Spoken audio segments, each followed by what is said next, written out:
Imagina a seguinte cena.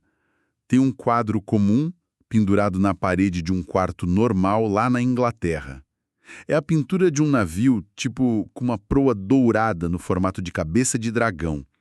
Ele está navegando num mar incrivelmente azul. Aquele azul que quase não parece real, né? Exatamente. O ambiente ali no quarto é super silencioso, totalmente previsível, mas aí, de repente, a água da pintura começa a se mover de verdade. Nossa, sim! O vento começa a soprar de dentro da moldura, traz aquele cheiro forte de sal marinho, sabe? E em questão de segundos, cara, uma rajada de água fria inunda o quarto e simplesmente suga as 3 crianças que estavam ali para dentro de um oceano real. Sem nenhum aviso prévio, aquela segurança toda do mundo lógico é tipo engolida pelo indomável. É uma ruptura literal, né? E é fascinante porque os registros dessa aventura começam exatamente nesse choque. É o choque entre o que é previsível e o absoluto desconhecido. Porque quando essas crianças caem na água e são resgatadas por aquele mesmo navio da pintura, o Peregrino da Alvorada, elas são forçadas a lidar com uma realidade para a qual a educação delas simplesmente não oferecia nenhum manual de instruções. Nenhum tutorial, nada. E é justamente nesse oceano que a gente vai mergulhar na nossa exploração de hoje. A missão aqui não é só, recontar essa viagem pelos mares orientais. A gente vai dissecar os relatos documentados focando num passageiro bem específico. Ah, o passageiro problema. E o nome dele já entrega muita coisa, né? Eustáquio Clarencio Mísero. Nossa, só o nome já é um peso, né? E os primeiros relatos sobre o Eustáquio dão um perfil psicológico riquíssimo pra gente analisar. Com certeza. Ele é, basicamente o produto de uma criação incrivelmente árida. Ele foi criado por pais que se achavam à vanguarda do pensamento moderno, o Arnaldo e a Alberta. Aqueles pais bem pragmáticos, né? Totalmente. Eram pessoas que, olha que absurdo, usavam roupas de baixo com propósitos puramente utilitários. Eles mantinham a janela sempre escancarada, sabe, por causa do pragmatismo da ventilação, e eliminavam qualquer tipo de mobília confortável de casa. Tudo tinha que ser útil. Exato. E o resultado prático disso na mente do garoto é um materialismo extremo. É quase sufocante. Sufocante é a palavra perfeita. Porque, ele é aquela criança que adora ler livros teóricos sobre exportação de cereais. Ou, sei lá, sobre a infraestrutura de escolas modelo. Fantasia, magia. Zero. Passa longe. Zero. Nada disso entra na cabeça dele. O maior passatempo do Eustáquio, cara, é colecionar besouros mortos. Ele espeta os bichos em cartões de papelão. É muito bizarro isso. É muito. Ele gosta de catalogar coisas que não tem mais vida, sabe? Coisas que ele pode controlar, colocar numa caixinha com uma etiqueta. Sim, e esse detalhe dos besouros mortos é fundamental para a gente entender a mente dele. Porque mostra que ele despreza tudo que é vivo, tudo que é imprevisível ou maravilhoso. E, por causa disso, naturalmente ele detesta os primos, o Edmundo e a Lúcia. Porque eles passaram por experiências mágicas no passado e têm uma visão de mundo completamente oposta à dele. A grande jornada que a gente vê nos diários de bordo do Peregrino é justamente como a pressão implacável do mar e da magia, né, vai quebrar essa casca pragmática dele. E transformar um garoto insuportável num viajante de verdade. Exatamente. Do Eustáquio, quando ele cai no mar de Nárnia, é muito reveladora. Quando o grupo é puxado do mar para o convés do navio, o Edmundo e a Lúcia celebram na hora. Eles já conhecem a dinâmica, né? Pois é. Eles reconhecem o rei Caspian, eles cumprimentam aquele rato falante gigante, o Hip-Chip. Eles se adaptam na mesma hora. Já o Eustáquio, ele entra em colapso total.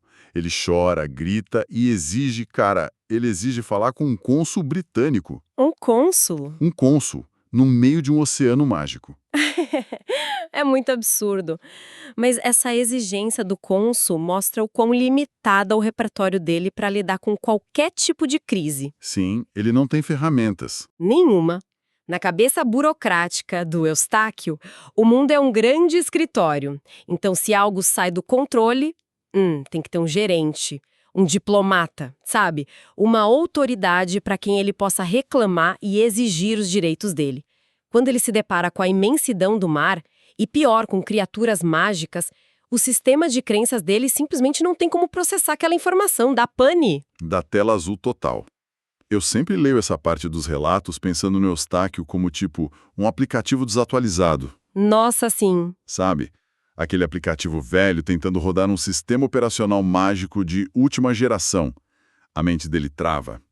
E a forma como ele tenta reiniciar esse sistema é escrevendo um diário. O famoso diário. Mas não é um diário sobre as maravilhas de estar em outro mundo. É um festival de reclamações. Ele chama o navio de banheira primitiva. Ele fica indignado porque não tem rádio a bordo. No meio do mar de Nárnia. Exato. E ele vive exaltando aqueles grandes transatlânticos do mundo dele. É muito fora da casinha. Essa sua analogia do aplicativo é perfeita, porque ilustra muito bem essa rigidez mental. E o pior é que isso é algo que a gente vê bastante no nosso próprio mundo adulto, né? Com certeza. Quando a gente é confrontado com mudanças repentinas, seja na vida pessoal ou no trabalho, muitas vezes a reação inicial não é a adaptação, é a negação. Uma negação bem rígida. Sim. A arrogância que o Eustáquio demonstra o tempo todo, sempre diminuindo o navio, diminuindo a tripulação, isso não é um sinal de força de jeito nenhum. É um mecanismo de defesa brutal. É um escudo, né? Totalmente. Um escudo para esconder o pavor que ele está sentindo. Porque a verdade é que ele está morrendo de enjoo, completamente aterrorizado e é totalmente incompetente em qualquer tarefa prática. E essa incompetência logo começa a gerar um atrito absurdo com o resto da tripulação, porque num navio não tem muito espaço, né? Não tem como fugir. O isolamento voluntário dele bate de frente com a realidade de que ali ou a pessoa colabora ou vira um estorvo. E o primeiro grande choque de realidade envolve o Hip-Ship. Ah, essa cena é tensa. Muito. O Eustáquio, com aquela total falta de leitura de ambiente dele, decide fazer uma brincadeira. Entre aspas, gigantes aqui. Ele tenta pegar o rato falante e girar ele no ar pela cauda. O que revela uma ignorância, assim, profunda sobre o mínimo de respeito básico. Sim, ele acha que é um pet. Exato, ele não percebe que o Hip-Ship não é um mascote fofinho. Ele é um cavaleiro honrado, um espadachim letal e um herói de guerra. Então a resposta dele é super didática e bem dolorosa para o Eustáquio. A mão do Eustáquio com vários golpes secos. Isso força o garoto a fugir, totalmente apavorado, e ainda ter que pedir desculpas formalmente depois. Foi a primeira vez na vida que a má criação do Eustáquio não foi resolvida com uma conversa teórica na sala de estar. Foi resolvida com um limite físico inegociável. Inegociável. Mas, parece que o ego dele precisava de golpes ainda mais duros. Porque logo depois eles desembarcam nas Ilhas Solitárias e a situação sai totalmente do controle. O grupo inteiro é capturado por um mercador de escravos, o Pug. Essa parte é fascinante do ponto de vista econômico. Manso muito. Os relatos trazem esse detalhe genial sobre economia e valor real, né? O rei Caspian é arrematado imediatamente no leilão. Ele tem porte, parece forte, parece útil. Mas quando chega a vez do Eustáquio, o mercado dá o veredito final dele. Ninguém oferece um único centavo por ele. Nada, nenhum lance. O Pug chega a tentar vender o garoto por 5 crescentes, que é tipo uma pechincha absurda, e os compradores simplesmente ignoram. Eles olham pro garoto e chamam ele de inútil. Dizem que ele é só um mero resmungão. E para alguém como o Eustáquio, esse é um golpe psicológico devastador. Se a gente pensar na ironia da coisa, ele lia livros e mais livros sobre macroeconomia. Sim, legia exportação. Exato, gestão de armazéns. Mas no segundo em que ele é colocado num cenário de sobrevivência bruta, ele descobre que o valor de mercado dele é literalmente zero. É um choque de realidade gigante. Gigante. Todo aquele conhecimento que ele tinha era puramente teórico, burocrático. Ele sabe o preço do trigo no papel, mas não faz ideia de como plantar ou colher. E essa situação nas Ilhas Solitárias destrói essa ilusão de superioridade dele. Porque o mundo real não se importa com os diplomas ou com quão moderno alguém se acha, sabe? O mundo real se importa com o que a pessoa consegue fazer quando a tempestade chega. E, bom, falando em tempestade, a pressão contínua do mar vai espremendo esse garoto até chegar a um ponto crítico. Eles enfrentam um furacão terrível que dura 13 dias. O navio fica à deriva, super danificado. E aí a água potável passa a ser racionada. Estritamente racionada. O desespero toma conta de todo mundo. E o que o Eustáquio faz no meio desse caos?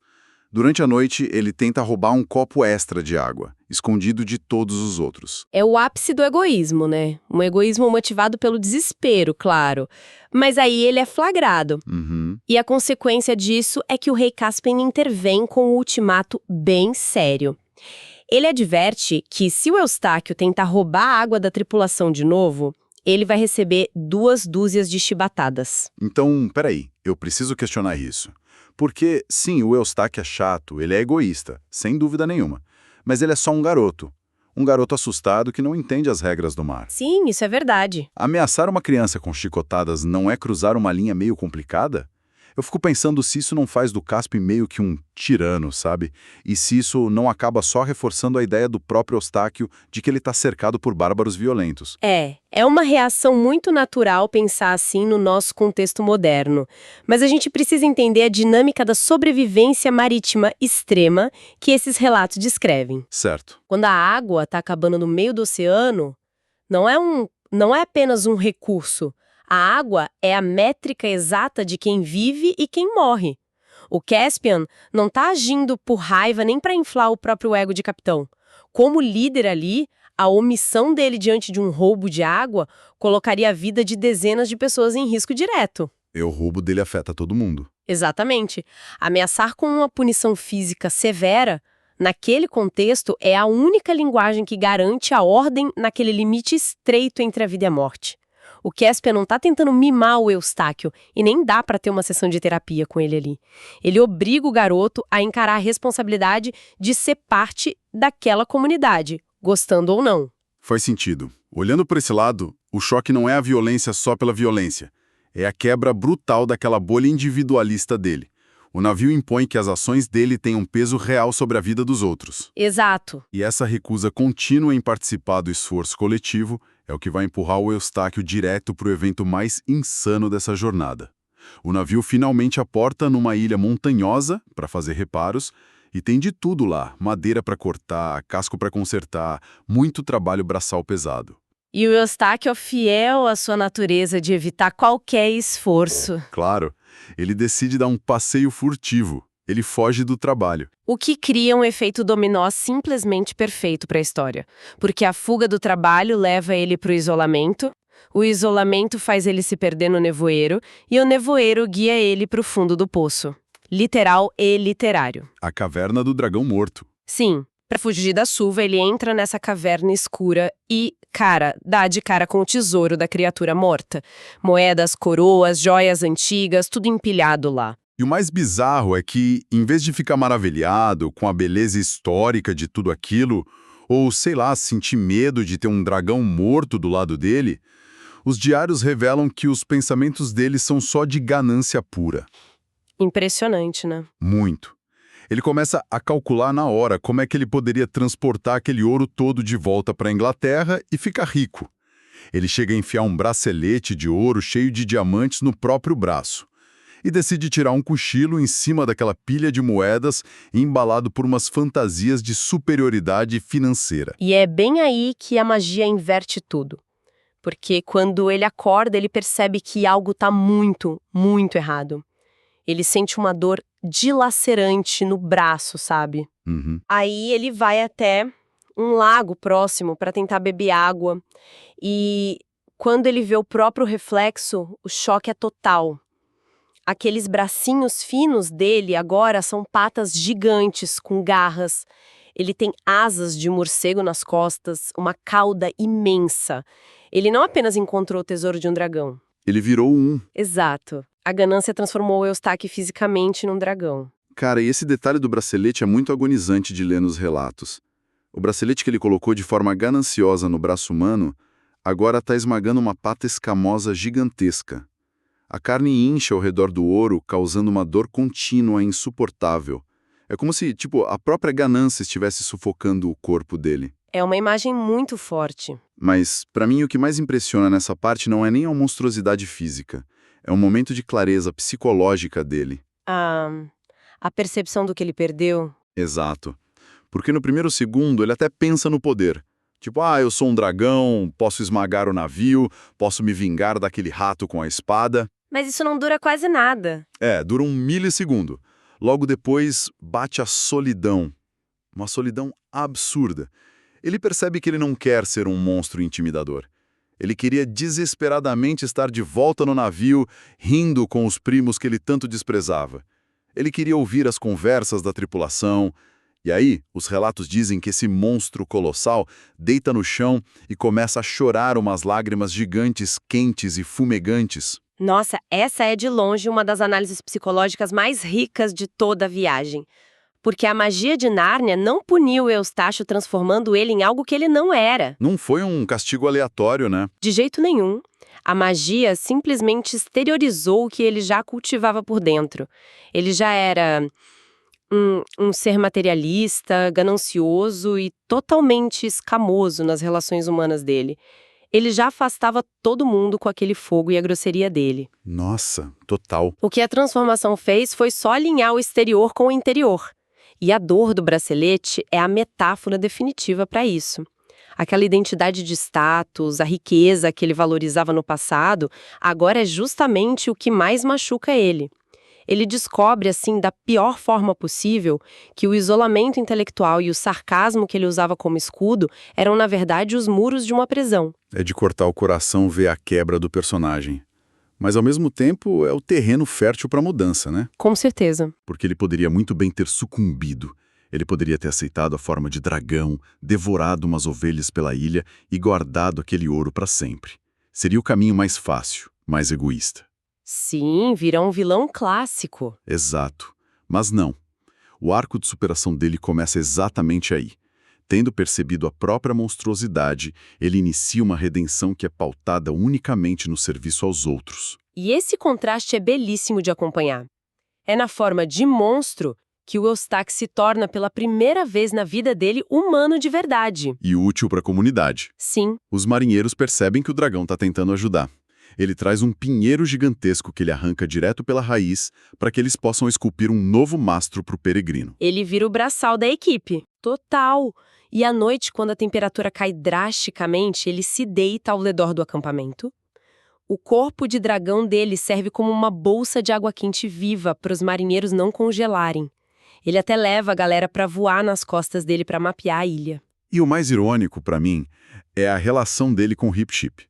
O rato que ele ofendeu e humilhou lá no começo da viagem se revela, tipo, o companheiro mais empático de todos. Sim, o Hip-Chip é sensacional. Nas noites mais escuras, quando o dragão sente aquela dor aguda do bracelete apertando o braço, o Hip-Chip senta lá perto da cabeça gigantesca dele e começa a contar histórias. Histórias antigas de heróis que perderam tudo, caíram em desgraça e conseguiram dar a volta por cima.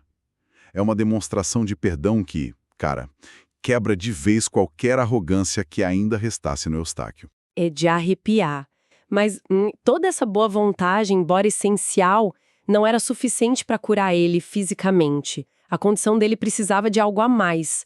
E os relatos de como ele finalmente volta à forma humana são carregados de um significado muito profundo. É o Edmundo quem encontra ele, né? Isso, o Edmundo acha ele na floresta, de volta no corpo de um garoto, usando roupas novas.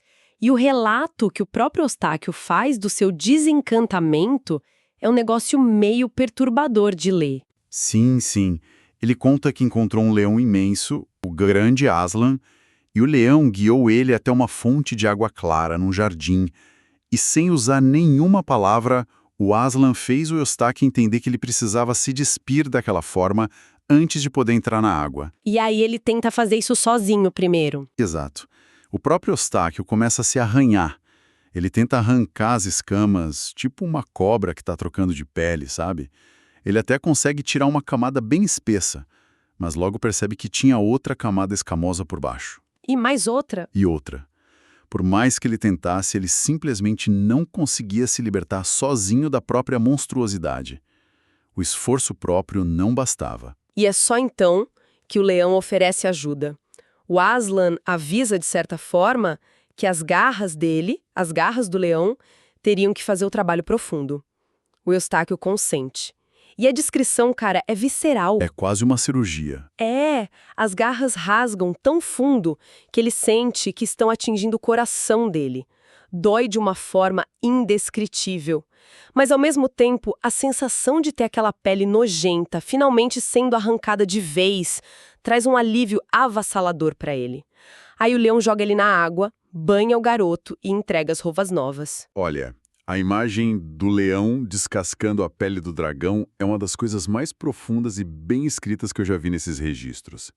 Se a gente trouxesse para a nossa realidade, é a anatomia exata de como a gente abandona hábitos tóxicos, vícios ou aqueles mecanismos de defesa muito enraizados. Com certeza. Tentar mudar superficialmente, sabe? Arranhando a superfície por conta própria, não resolve o problema principal. A camada de baixo ainda está lá.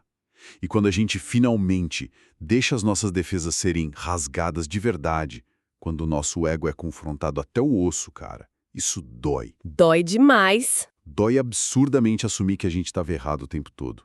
Mas é a única maneira de voltar a respirar, né? De voltar a sentir a água fresca na pele. Nossa, é exatamente isso. E a atitude do novo Eustápio, recém-banhado e curado, prova que a mudança foi muito interna e real.